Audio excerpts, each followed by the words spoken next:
I am Brooklyn-based psychotherapist Nikita Banks, and I am your host of the Black Therapist Podcast. The Black Therapist Podcast is the podcast where we discuss the unique issues people of color face when dealing with mental health issues and mental health diagnosis. If you would like to reach out to us for feedback or show suggestions, show topics, please feel free to contact us at blacktherapistpodcast@gmail.com. You can listen to new or past episodes on SoundCloud, Apple Podcasts, Stitcher, Spotify, YouTube, iHeartRadio, and Google Play. If you are having trouble listening to us on your preferred platform, or if you want us to be on a platform that we're not currently on, make sure that you send us a private message on our Instagram page at Black Therapist Podcast, or you can just drop us a message or send us an email at blacktherapistpodcast.com. If you want insider tips, resources, and access to our free mental health course, make sure that you text Get Happy to 66866. And my new book, Finding Happy, 7 Steps to Relationships That Will Not Steal Your Joy, is available right now on Amazon. You can go to our website or go to our Instagram pages and click the link and purchase, because we want to help you get your relationships together for 2018 and beyond. Please be mindful that this episode and all of the information that we provide here is just a resource and a tool to help get you started on your mental health journey. If you are feeling any mental health distress or you are having any significant issues, please feel free to reach out to us so that we can find you a mental health provider in your area. Okay, let's go. Hey, welcome to another episode of Black Therapist Podcast. Okay, so, there's so much to talk about. As you see, I have on my prototype t-shirts. I mean, we have so many other brands or styles of t-shirts at this point now, and hopefully by the time you guys see or hear this episode, the site will be live. If not, you can slide up in my DMs. We are adding new things to the site all the time, such as my new wine glasses. I'm not sure if you can read it, or see it. And it says more wine. I'm a therapist, because I do like the wine. But tonight, I'm drinking water from my old Moet cup. If you're watching this, wherever you're watching this. So, our YouTube channel is up. Finally, not all of, but the majority of the old episodes are available right now on the YouTube channel. So you will be able to watch me and hear me, as well as there are some of the things that we're going to put into the Academy. So if you are listening to this episode when it goes live the first time, in the middle of February, we have a few more days left to get in to our free mental health course, Healthy Relationship Building for Boss Chicks. Learn relationship cheat codes in 20 minutes a day. I almost forgot what it was called. So that you can get your discount code for Finding Happy. We're going to take our first cohort starting not this week, but next week. But the discount code expires this Wednesday. So if you want to get in, I suggest you hurry up and get in. This course is amazeballs, if I do say so myself. It is 8 weeks of working directly with the resources that are in the Academy. I think there were about 60 resource or lesson activities, videos. There's an attachment quiz that will be in there as well. So there will actually be more than 60, because I didn't even add the attachment quiz yet. But the attachment quiz is in there, so you find out who you're attracted to, why you're attracted to. What else is in there? It's a bunch of stuff. I feel like I talked about it a lot, and I don't want to sell. Like, I feel like I'm selling you something, like, hey, buy my t-shirts, buy my cups. But listen, this is what it is. Number one, this is a business. Number two, people have been asking me for podcast merchandise. People have been asking me for t-shirts. People have been asking me. You haven't asked me for the wine glasses, but I figured that that's something that I would enjoy. So I just made sure that we have that. We have those. We have mugs. We have those things. But the programs is really while we're here. And you guys know the reason that I started this podcast was to be able to discuss my own mental health struggles and my journey to getting well and making sure that that's a part of it. And I feel like if you go to a financial advisor like Tiffany the Budgetnista, then you know the reason she became a financial advisor was because she needed one when she, went through financial issues. The reason most people become fitness gurus or fitness experts is because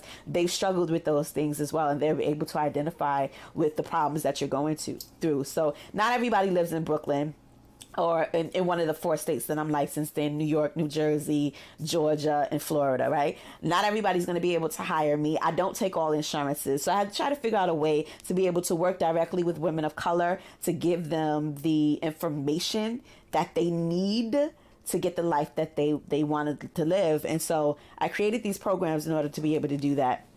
And if you can't afford a program at $300 or... the full price of the program is $350. We give you $100 off if you take the course, Healthy Relationship Building for Boss Chicks. There's a $100 coupon code in there that expires on Wednesday, like I said. So you'll be able to get the cards for $250. There's 4 hours, probably more once I get started, but there's 4 hours minimum of group coaching and one-on-ones in that course. And in order to see me in my office, like the range, it starts minimum $160. That's for an assessment first time you come to me, and that's not even for an hour of my time. That's for 45 minutes. And so, like, I don't know why you would not want to do this like that. It's less than 2 sessions with me, is what this course is, which is you might want to jump on if you're curious about therapeutic coaching, because this is not therapy per se, but I use some of the basic principles of my therapeutic education in order to guide my coaching in this course. But it's a good value. 8 modules, 8 weeks, 4 live coaching sessions, bi-weekly check-ins. You can submit questions. You can come to the thing live. You can send me emails, one-on-ones. Like, we have a lot of good FaceTime that's in there. And then there are assignments. There's worksheets. There is readings.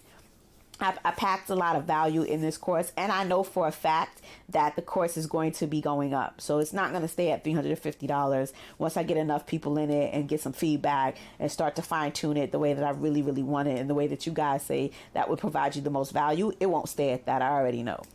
So that said, this week we are going to be talking about one of my favorite subjects, which is personality types to avoid for a love connection.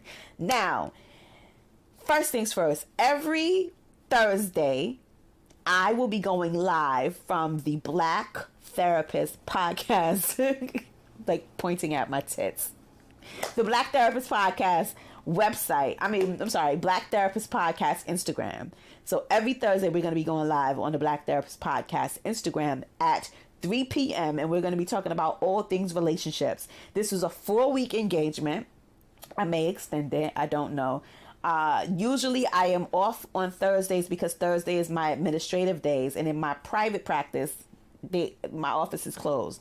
So I'm usually having time to do my billing and chase down my checks from insurance companies, make phone calls, etc. And I usually do that on Thursdays if I don't have to see patients in the hospital. So I'm hoping that I don't have to see patients in the hospital, because if I do have to see patients in the hospital, usually I do that between 2 and 3. But I'm trying to commit these next 4 weeks to be live, to work with you guys, to take your questions. If you've taken the quiz or taken the attachment quiz in the Healthy Relationship for Boss Chicks, Learn Relationship Cheat Codes in 20 minutes a day, then last week there were a lot of people who had questions about the attachment quiz. And what I'm thinking about maybe even doing is a mini lesson only on attachment, because I feel like attachment is so important. I know a lot of therapists listen to this show. Y'all let me know if you think it's important, but I think attachment is an important thing, so I talk about it a lot. But I had 3 topics, and I was looking for one more. So if you have one more topic that you want to give us, let me know. The first week, which is on our Instagram stories right now, is the attachment styles, why they're important, and you need to find out yours. This week we are going to be talking about personality types to avoid for love connections. And next week is toxic families and renegotiating roles in relationships and building boundaries. So don't miss it. It's going to be a blast. Okay, let's get into today's lesson. So today we will discuss the 4 personality types you should avoid for a love connections. And I think it's super important and underrated that we talk about personality types. So in the field of psychology, we hear a lot about diagnosis and not enough about personality disorders and their developments, especially since everybody has a personality, right? It would be super important. But that is also why it's hard to talk about personality disorders. And we all have some parts of personality traits that make up personality disorders. The difference between personality disorders and personality types. So the main difference between what defines a personality type and what defines a personality disorder is whether or not the collection of traits, because I don't want to call them symptoms, even though they may be symptoms, but the collection of traits lead you to have a impairment in your emotional development, your inability to develop emotional closeness or close relationships, if it impairs your ability to find employment and maintain employment, if it leads to multiple hospitalizations and emotional disturbance, and if your daily functioning is reduced as a result of it. Okay? So for example, your president currently, I won't say his name, 45 has very narcissistic traits, but because of his economic standing, right, and the constant enabling of his father, he was not impaired in the way that if he was just a regular Joe who had to work for somebody else, he would have been impaired. Like we're now seeing all of these emotional disturbances that he has now and all these personality quirks that are in line with narcissistic personality disorder or malignant narcissistic personality disorder, because he now works for the American people. But when he worked for himself, he didn't have these problems, and he had his father to bail him out, which is very similar. His story parallels my dad's in a lot of different ways. And we talk about that later, or we may talk about that another time. So that's one thing. Another thing that makes it a disorder is you have to have at least, I believe it is 5 to 6 criteria or traits that are possible in a personality disorder to have a diagnosis, or traits in a personality type. So it's like, I'm trying to figure out what's the easiest way for me to describe this. So it's like if you have a cold, right? If you have a cold and you have, I'll use depression, right? So in order for you to have depression, you have to have either lack of concentration. You have to have, I don't know why I'm blanking, perpetual sadness. You have to have inability to function, either overeating or under eating, either oversleeping or undersleeping. You have to have a preoccupation with death, intrusive thoughts. So all of these make up a diagnosis, right? But you may not have all of those. You may have some of those, but you have to have at least 5 in order for us to be like, well, they have a diagnosis of depression. And let's say the amount of time, was it for 1 month or 3 months? Is it persistent? If it's persistent, then it's dysthymia and it's not depression. If you've had a manic episode with that, then you have bipolar depression. You get what I'm saying? So it's not just that you have these symptoms, it's you have to have a certain set number of the traits in order for us to say this is that person's personality type. And it has to be impairing your daily functioning in order for us to say, oh, this is a disorder, right? Because a disorder is exactly what it sounds like. It's something that brings chaos or destruction or disorganization to your life. That's what makes it a disorder. Not that, there are a lot of successful people who are narcissists. There are a lot of successful people who are sociopaths. There are a lot of successful people who are histrionic. And those are all things that we're going to talk about today. Because I think in relationship wise, if you're just a regular Joe or a regular Jane and you're trying to date somebody who's histrionic, they may get on your fucking nerves. If you're trying to be close with a narcissist, you're going to get your heart and your feelings and everything else broken. So we're going to talk about that more in depth. So in this day and age, in the age of the Instagram models, it would be very hard to find somebody who is not a teeny weeny bit narcissistic or histrionic. But we have to be careful to not label people who are just plain weird as having a disorder. So today we're going to talk more in depth about how you tell the difference, okay? So let's break this down. What is a personality? It is a characteristic set of behavior. It's a set of characteristic behaviors, cognitions, emotional patterns, and emotional patterns that evolve from biological factors, nature versus nurture, heredity, environment, family, and culture. These are all situations that influence our personality. And the other thing that influences our personality is natural temperament.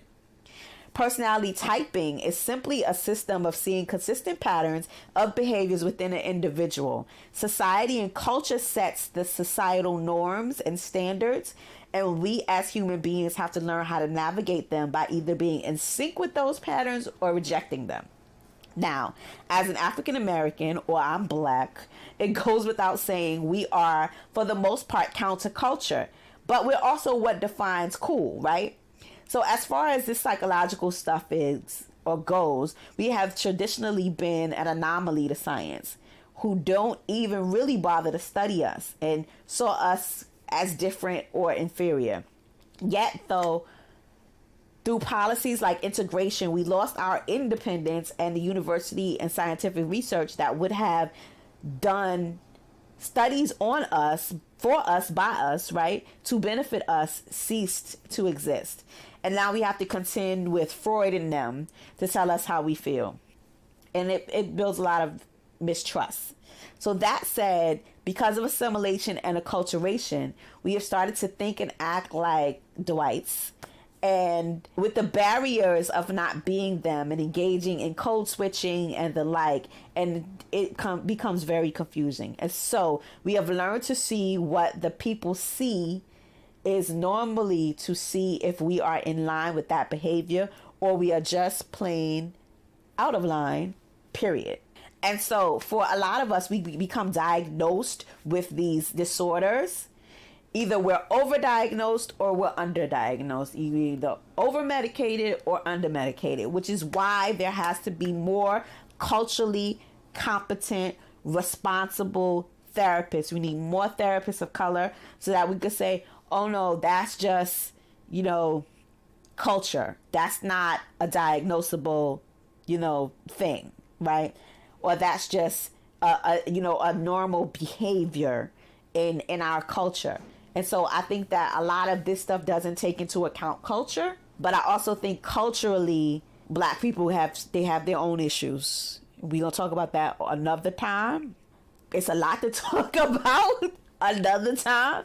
That's going to be a really, really, really good show. I'm going to step on a few toes. I can't wait. But when we talk about culturally how we are, I believe we're predisposed to certain disorders and certain behaviors that are destructive and disruptive and maladaptive.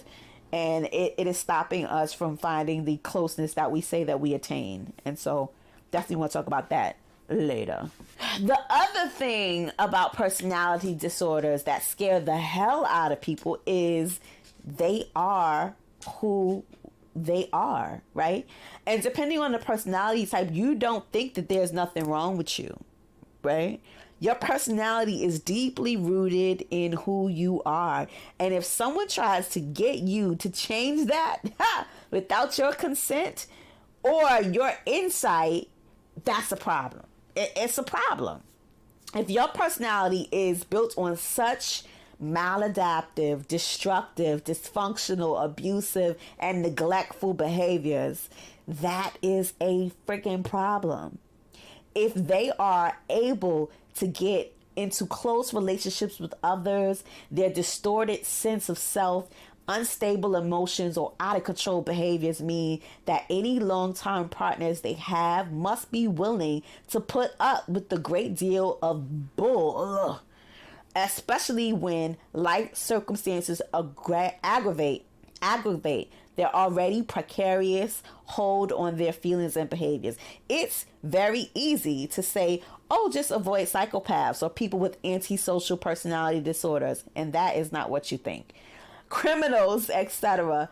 But that should be easy to say. But since there's a whole world called Locked Up Love or Love After Lockdown or whatever the hell the show is called, I mean, you might want to avoid someone that is outwardly nutty, but that's not what we're talking about today.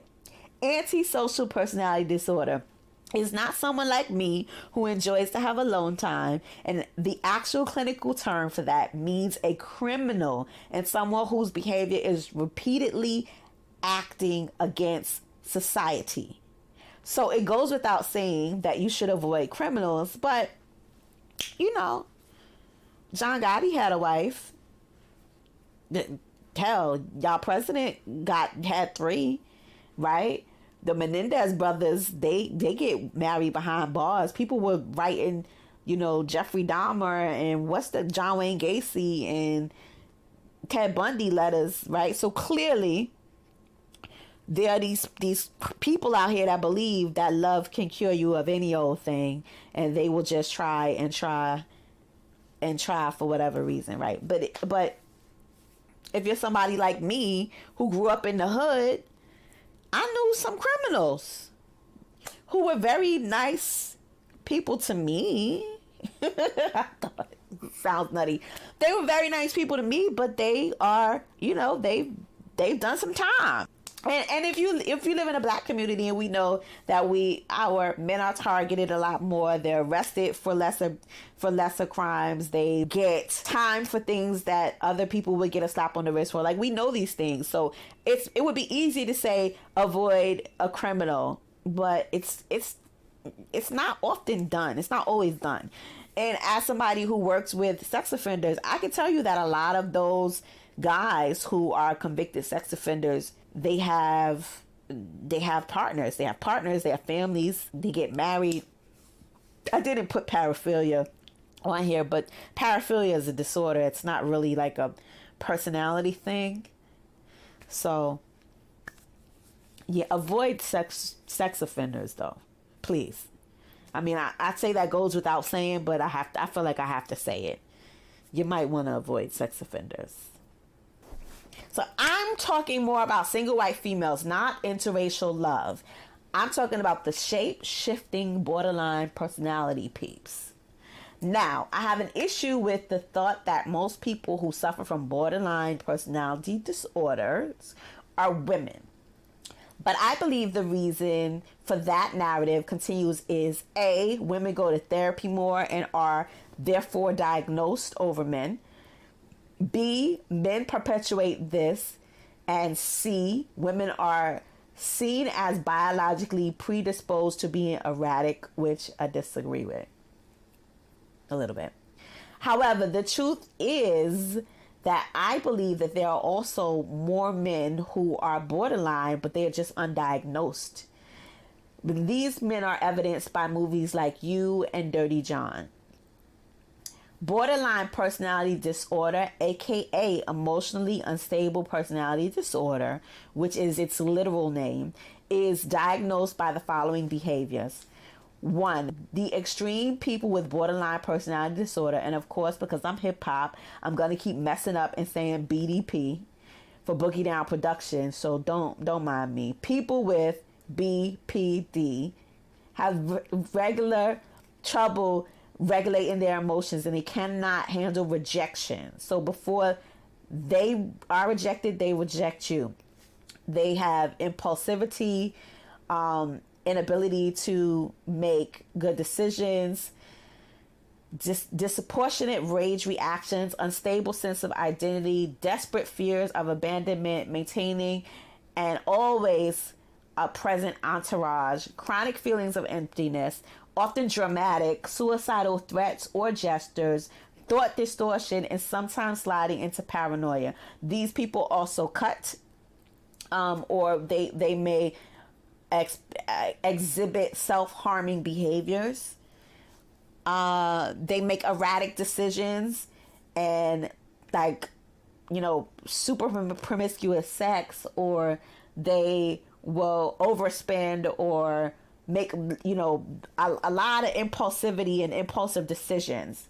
And they are really, it really is hard for them to regulate their emotions. Also, I wanted to say this, and I feel like I'm jumping around, but men are usually diagnosed as sociopathic if they have borderline personality traits, and that's because men have more, I don't want to sound sexist, but in our society, men are more celebrated for their rage. Like, we see that going on now with a lot of the school shootings and America's access to guns. And so men have more access. I guess women have the same access. Maybe culturally, men just will do something real stupid if they can't regulate their emotions. If men can't regulate their emotions, there's usually going to be a lot more violence than that happens with women. But I think that because the level of violence or violent reaction is criminal, it may seem that all men who have these emotional disturbances are just sociopaths instead of being borderline. So I think that's another reason why men are underdiagnosed. Fear of abandonment. People with borderline personality disorder are terrified of being abandoned or left alone. Even something as innocuous as a loved one arriving home late from work or going away for the weekend may trigger intense fear. This can prompt frantic efforts to keep the other person close. You may beg or cling, start fights, track your loved one's movements, or even physically block the person from leaving. Unfortunately, this behavior tends to have the opposite effect, driving others away.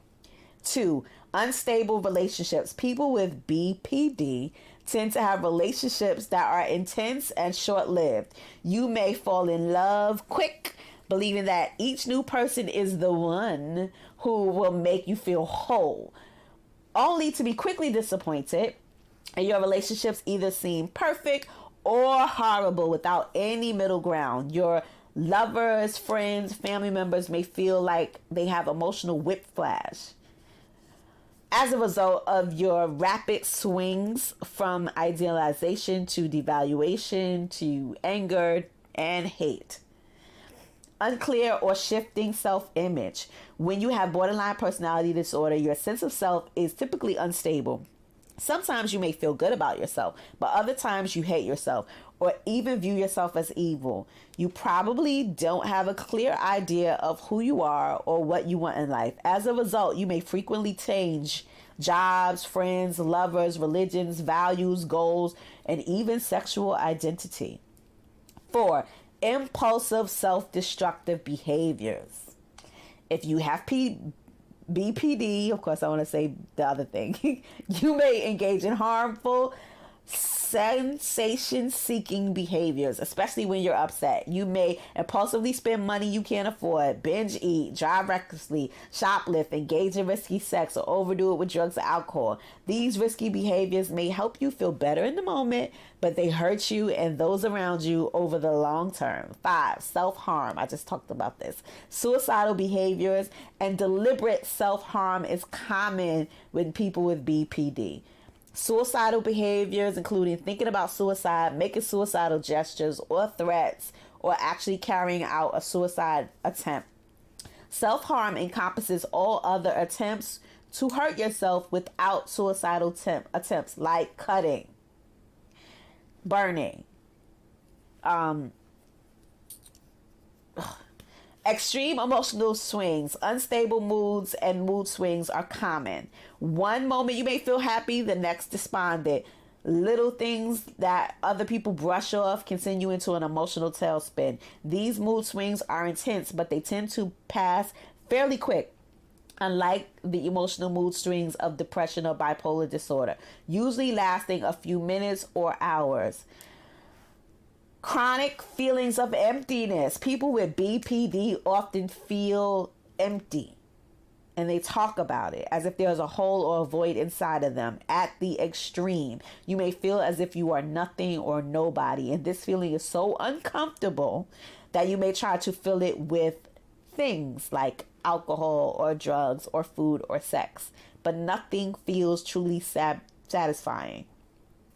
Explosive anger. Now, if you have BPD, you may struggle with intense anger and a short temper. You may also have trouble controlling yourself once the fuse is lit. Yelling, throwing things, or becoming completely consumed by rage. It is important to note that this anger isn't always directed outward. You may spend a lot of time feeling angry at yourself, feeling suspicious or out of touch with reality. People with BPD often struggle with paranoia or suspicions or suspicious thoughts about others and their motives. When under stress, you may even lose touch with reality. A little thing called disassociation. You feel foggy, spaced out, or if you're outside of your body, floating. Okay, these people are scary.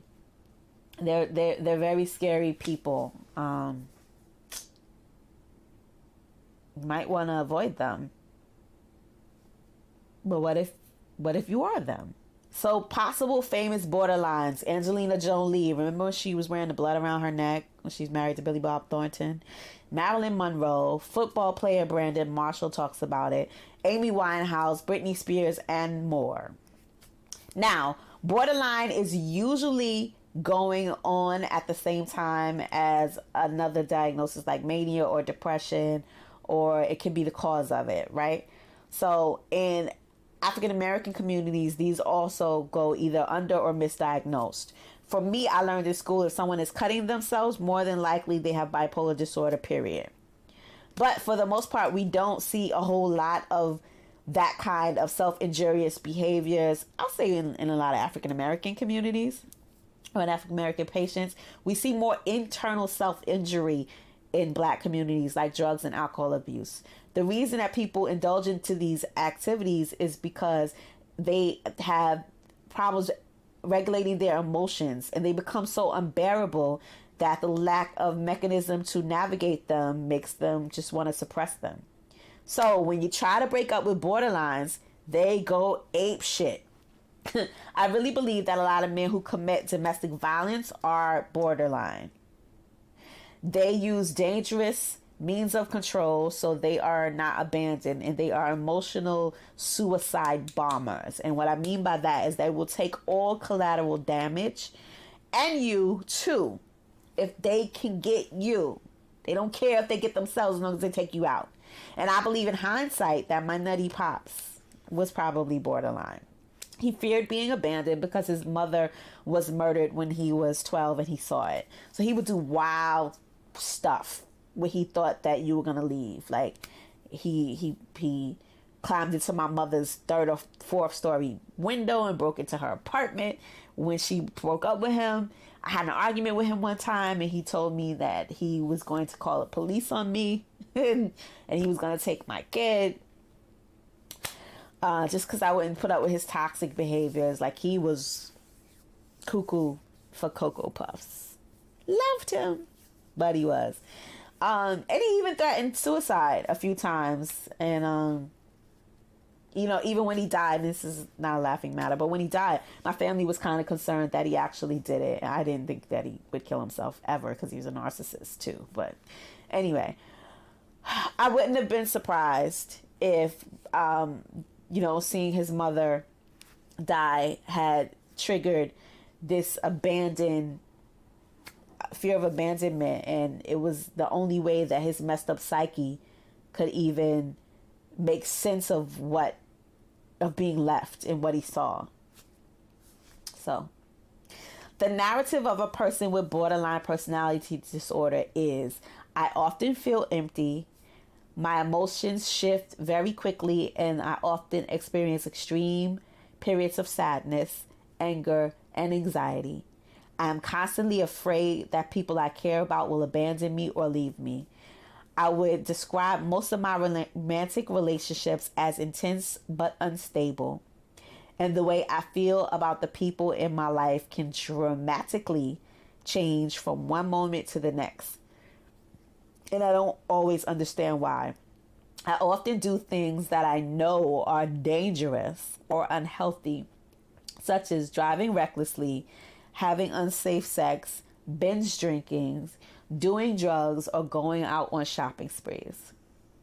I've attempted to hurt myself, engage in self-harming behaviors, such as cutting or threatened suicide. And when I'm feeling insecure in a relationship, I tend to lash out and make impulsive gestures to keep the other person close. Dismissing black and white thinking as seeing people as all good or all bad is a problem. Throwing the baby out with the bathwater is how borderlines see people. They try to think and act and speak in ways that they think their partner will like by mirroring them. And once a bad thing happens, they may feel an intense feeling of distrust and hatred. They may feel that they have given everything in the relationship and changed everything about themselves to satisfy the other person, even if they weren't asked to do this, right? So mirroring behaviors are like what we've seen in Single White Female. If you've never seen that movie, go out and watch it. It's a really good movie. But a lot of borderlines have an unstable view of themselves. They're not very sure of themselves. They're not very secure in themselves.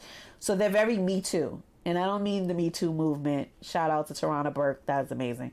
But I mean, it reminds me of the song Horse and Carriage.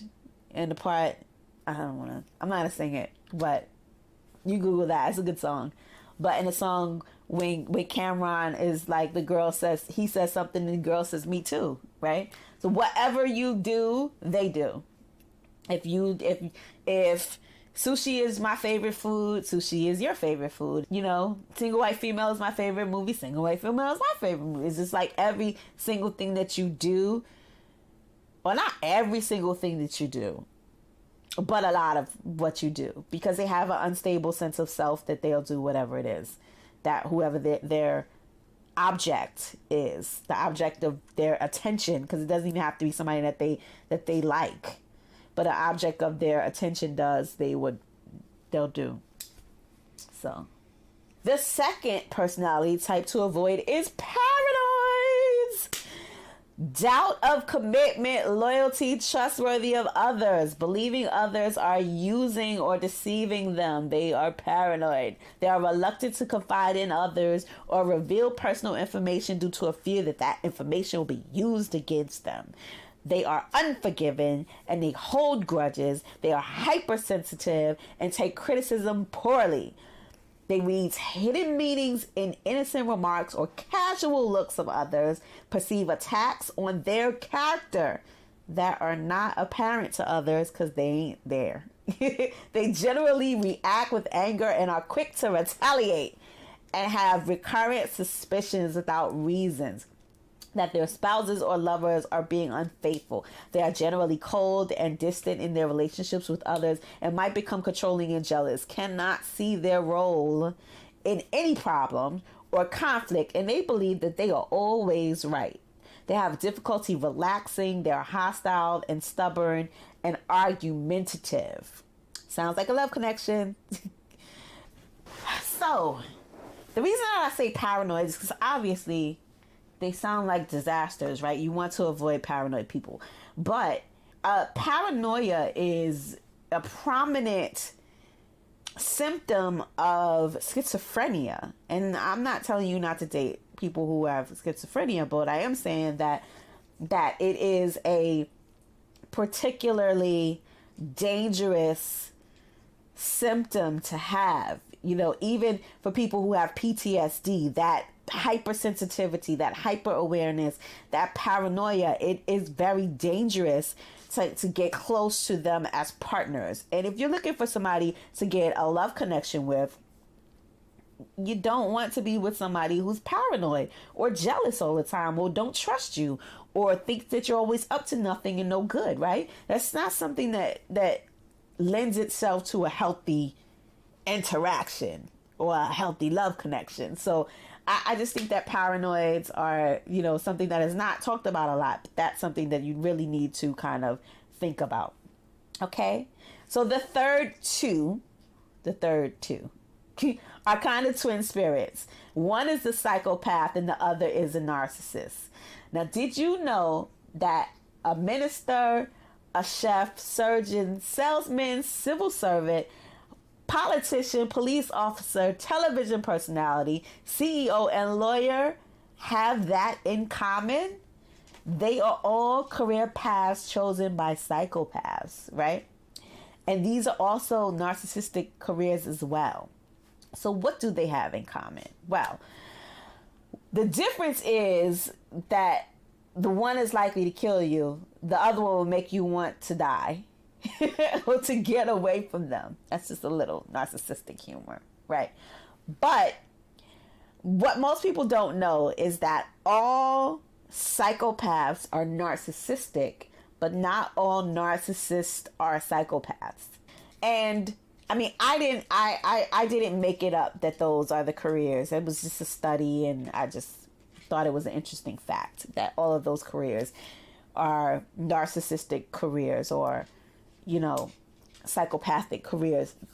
But in the case of like surgeons, ministers, police officers, politicians, that makes a lot of sense because these are careers where they have a grandiose sense of importance.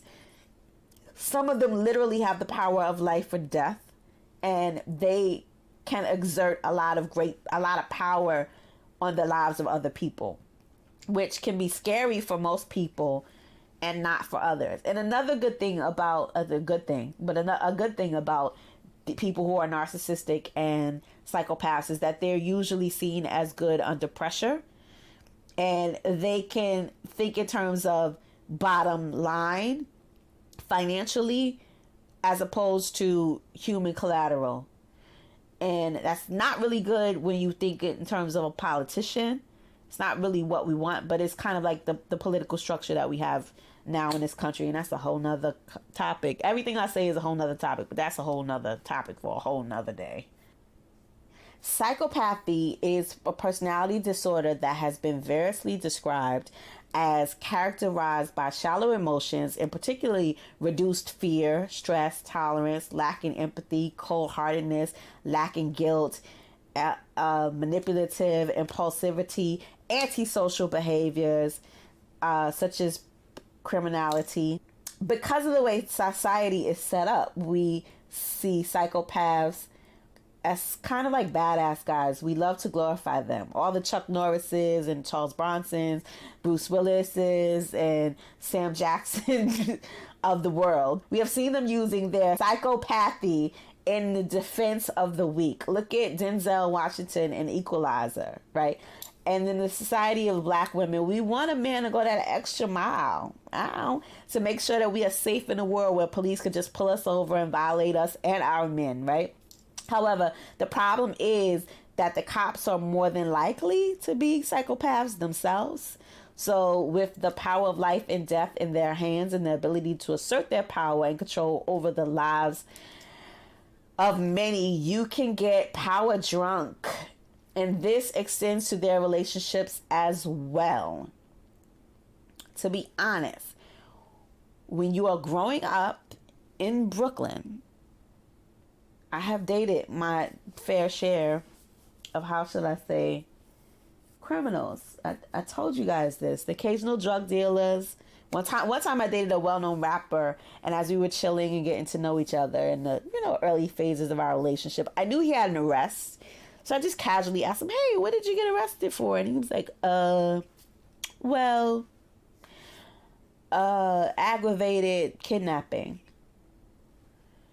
And some other things. I was like, oh, hell no. No, my baby lives here.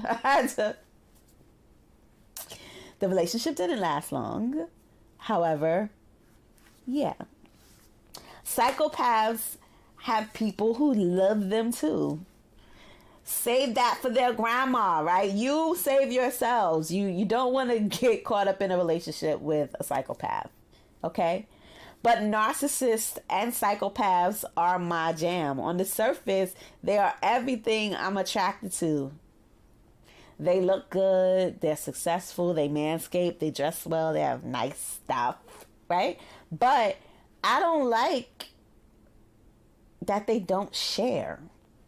And they don't allow you to get your way with them because you work for them. Dealing with my dad, he would often make me feel really good. He would compliment me. But I didn't understand until I understood his diagnosis that when he would compliment me, he was really complimenting himself. He was like, oh, my daughter is beautiful, so therefore I'm beautiful. She's good because she came from me. It's kind of a different kind of form of mirroring. A la y'all president, who says that he hopes his daughter has a nice rack and she's an infant, or that he would date the one he loves because she's the attractive one, right? My dad was proud and obsessed when my sister and I would get male attention, but he was also a real estate developer, like y'all president. And I dated a guy who was a real estate guy, had a lot of properties and stuff, and my father was smitten with him. He drove a nice car. My dad always drove nice cars, so my father was like, she's dating me. I mean, I know that's not what he said. Damn, my father was weird. I just thought he was funny. I mean, you when you live in certain kind of societal shit, like you live inside certain environments, you just think this is normal stuff, right? I loved him, but he was nutty. But yeah, I found myself attracted to, I will admit, I am attracted to men who are on the narcissism scale. Like, I like a man with a little bit of money. I like a man with a little bit of stuff. Narcissists are usually successful. They present well. They have good, but you almost have to be a narcissist to be a black man in the United States. And that's another conversation for another day. But we're going to put a pin in that. And y'all let me know. If you're thinking about that and you hear this, you let me know what you think about that. I think that a lot of black men are narcissistic because of the way society is and the way society treats us. But I know I'm going to ruffle a few feathers. I said I wasn't going to say it, but I said it today. I'm going to ruffle a few feathers. There. Fight me. It is what it is. And the next And last personality disorder that we're going to talk about is histrionic personality disorder. Now, histrionics are not really talked about a lot, but I think that they are seen everywhere. A histrionic is like a drama queen, right? And diagnostically, it's a Kardashian, right? It's a woman who needs to be center of attention. They need eyes and ears and fingers and toes on them at all given times. They need to ooze attention at all times. They are overly sexual. They are, I mean, even in the diagnosis, it says a change appearance a lot with I mean, that could be any old black woman, but you see how the Kardashians, they invented, the boxer braids. Not. And so really what a histrionic person is a drama queen. And it is very difficult to be in a relationship with anybody that lacks empathy. It's very difficult to be in a relationship with somebody that believes that they are here and you are there. It's very difficult to be in a relationship with somebody who believes that the sun rises when they open their eyes in the morning. Because at all times, the onus of the relationship is on you. In its present day iteration, the symptoms of histrionic personality disorder are in some ways very similar to narcissism, to the point that some researchers believe the two are virtually indistinguishable. However, people who would have a high histrionic symptom index would, in addition to being self-centered or sexually seductive or in an indiscriminate manner, overly theatrical, capable of only superficial feelings and superficial relationships with others. They are unhappy when they are not the center of attention. Thus, it's the people with histrionic personality disorder who are most likely to qualify for the distinction of drama queens. Their additional quality of being overly impressionistic, and it adds to the mix of histrionic symptoms being the basis of limited evidence.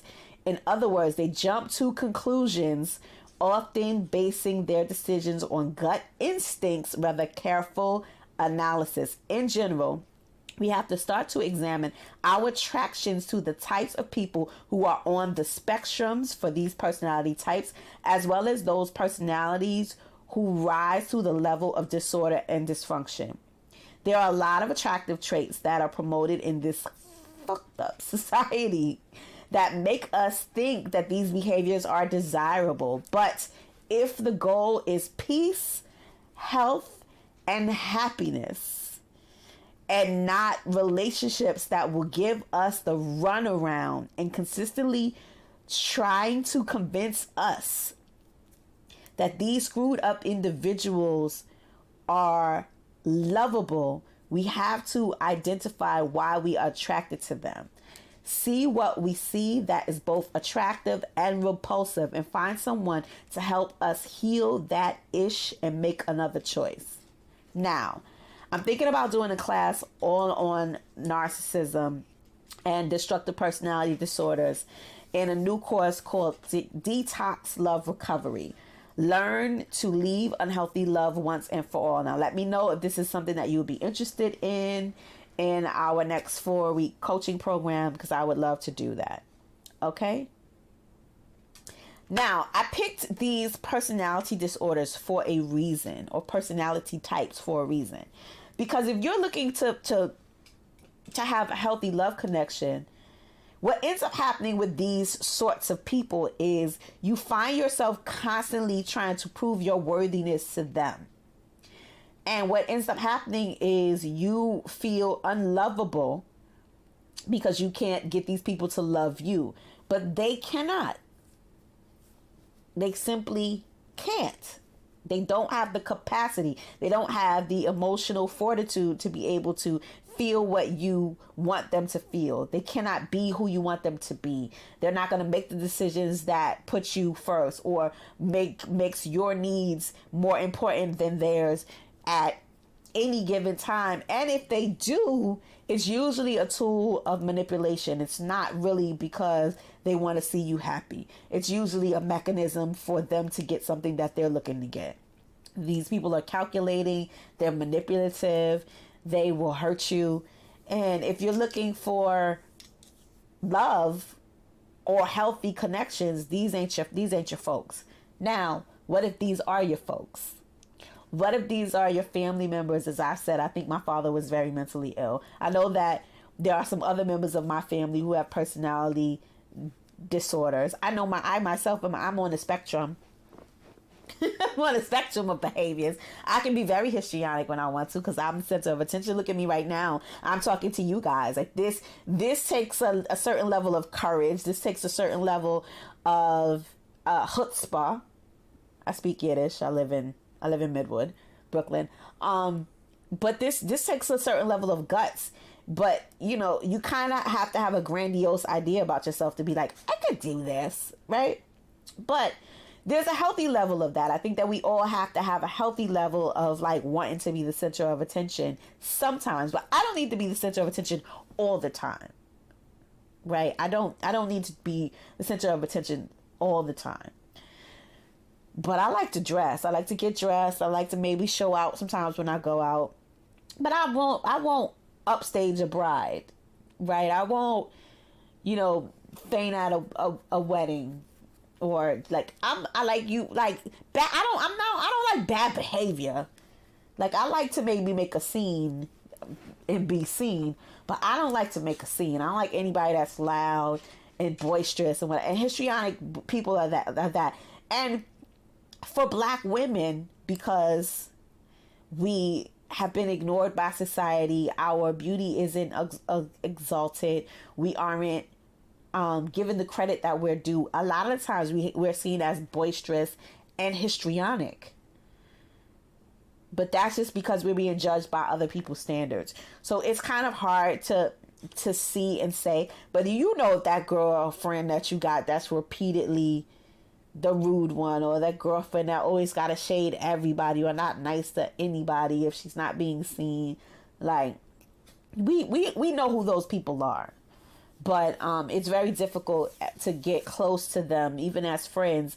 But as family members, it could be very difficult as well. So just kind of keep in mind that these are all personality types. And they may rise to the level of disorder if it lowers their daily functioning or their functioning or their ability to make money or be close to other people or keep jobs. But yeah, I just wanted to bring these to your awareness.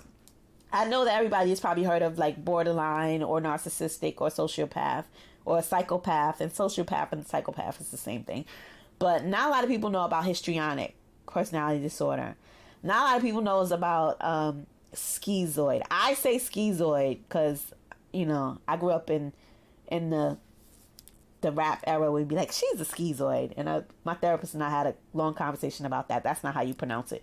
It's pronounced schizoid personality disorder, which I also think a lot of Black women have, and we will talk about that another time. We can talk about that another time. We're going to just talk about that. We're going to talk about everything another time. But anyway, schizoid personality disorder. Did I say that right? No. Yes, schizoid. No, schizoid. I'm sorry, y'all. Schizoid personality disorder is a personality disorder that I think a lot of Black women have, and we're going to talk about that another time as well. I think that, I could also do a show on personality types, period, if you find this interesting. Some people may, some people may not.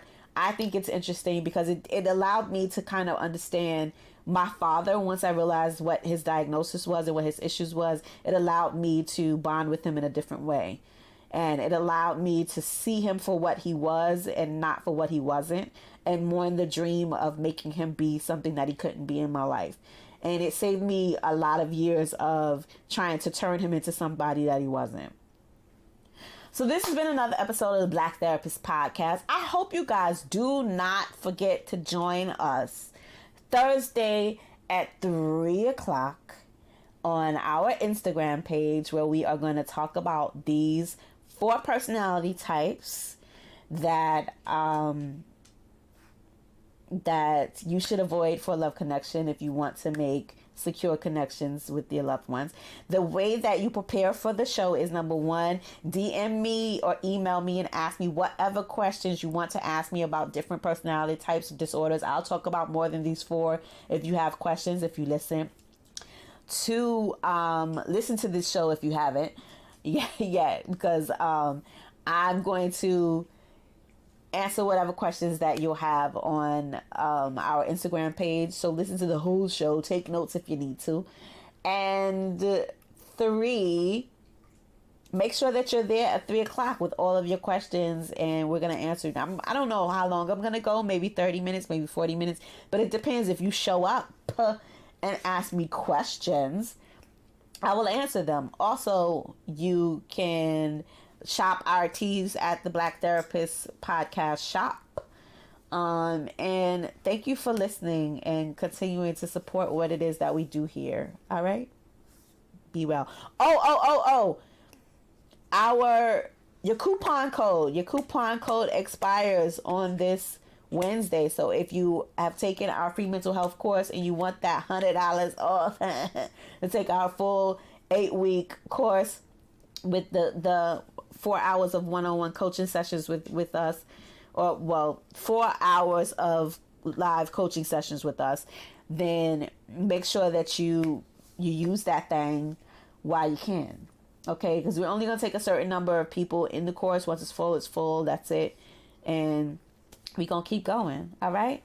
So thank you for listening. Be well. Thank you guys for listening to another episode of the Black Therapist Podcast. Once again, you can follow us on all our social media sites at Black Therapist Podcast on Instagram and on Twitter, as well as Black in Therapy on Facebook. Or you can follow your host, me, Miss MSNIKI Banks, on Instagram and Twitter, as well as you can find out any information about me at Nikita, NIKITA, Banks.com, and on the show's website, blacktherapistpodcast.com. And don't forget, if you want to send us any general feedback, show suggestions, show topics, or guest ideas, please feel free to drop us an email at blacktherapistpodcast@gmail.com. Thank you. Be well.